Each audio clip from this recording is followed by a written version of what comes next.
ರಾಜ್ಯ ನಡುಪದವು ಪಿಎ ಪ್ರಥಮ ದರ್ಜೆ ಕಾಲೇಜಿನ ವಾರ್ಷಿಕೋತ್ಸವ ಪಿಎ ಕಾಲೇಜಿನ ಆಡಿಟೋರಿಯಂನಲ್ಲಿ ನಡೆಯಿತು. ಕಾರ್ಯಕ್ರಮದಲ್ಲಿ ಅಕ್ಷರ ಸಂತ ಪದ್ಮಶ್ರೀ ಪುರಸ್ಕೃತ ಹರೇಕಳ ಹಜಬಾರ್ ಅವರನ್ನು ಸನ್ಮಾನಿಸಲಾಯಿತು.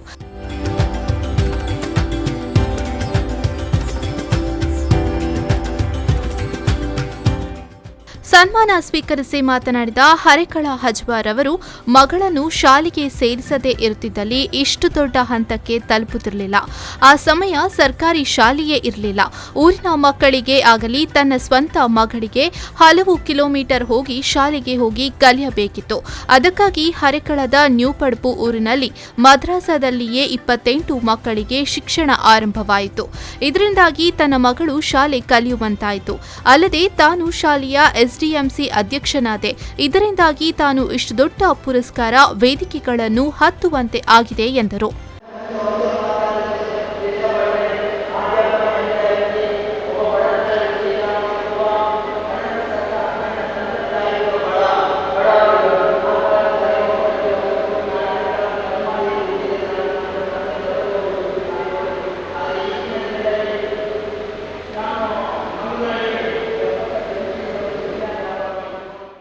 ವಿಶ್ವವಿದ್ಯಾನಿಲಯದ ಕುಲಸಚಿವ ಡಾಕ್ಟರ್ ಎಎಂ ಖಾನ್ ಪಿಎ ಸಂಸ್ಥೆಯ ನೂತನ ಲೋಗೋ ಬಿಡುಗಡೆಗೊಳಿಸಿದರು. ನಂತರ ಮಾತನಾಡಿದ ಇವರು, ಯುವಜನರೇ ಭಾರತದ ಶಕ್ತಿಯಾಗಿದ್ದಾರೆ. ಮುಂದುವರಿದ ತಾಂತ್ರಿಕತೆಯ ಜೊತೆಗೆ ಕೈಜೋಡಿಸುತ್ತಾ ದೇಶದ ಅಭಿವೃದ್ಧಿಯ ಜೊತೆಗೆ ಸಮಾಜಮುಖಿ ಕಾರ್ಯಗಳಿಗೆ ಹೆಚ್ಚಿನ ಒತ್ತು ನೀಡುತ್ತಾ ವೈಯಕ್ತಿಕವಾಗಿ ಮುಂದುವರಿಯಿರಿ ಎಂದರು.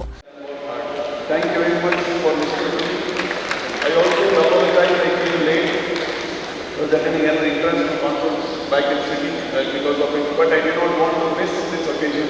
Therefore, I wanted to be here and wish you.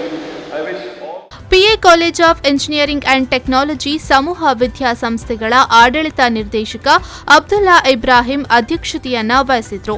PA ಸಮೂಹ ಶಿಕ್ಷಣ ಸಂಸ್ಥೆಯ ವಿವಿಧ ವಿಭಾಗಗಳ ಪ್ರಾಂಶುಪಾಲರಾದ doctor Abdulla Sharif, doctor Saleem Ulla Khan, KP Sufi, PK Sharfuddin, PA college of engineering and technology ಸಮೂಹ ವಿದ್ಯಾಸಂಸ್ಥೆಗಳ ಅಕಾಡೆಮಿಕ್ಸ್ ನಿರ್ದೇಶಕ doctor Sarfaraz J Hasheem, PA ಪ್ರಥಮ ದರ್ಜೆ ಕಾಲೇಜು ಪ್ರಾಂಶುಪಾಲೆ ಡಾಕ್ಟರ್ ಮೀನಾ ಜೆ ಪಣಿಕರ್ ಉಪಸ್ಥಿತರಿದ್ದರು. ಆರಿಫ್ ಕಲ್ಕಟ್ಟ, ವಿ4 ನ್ಯೂಸ್ 24/7 ಉಳ್ಳಾಲ.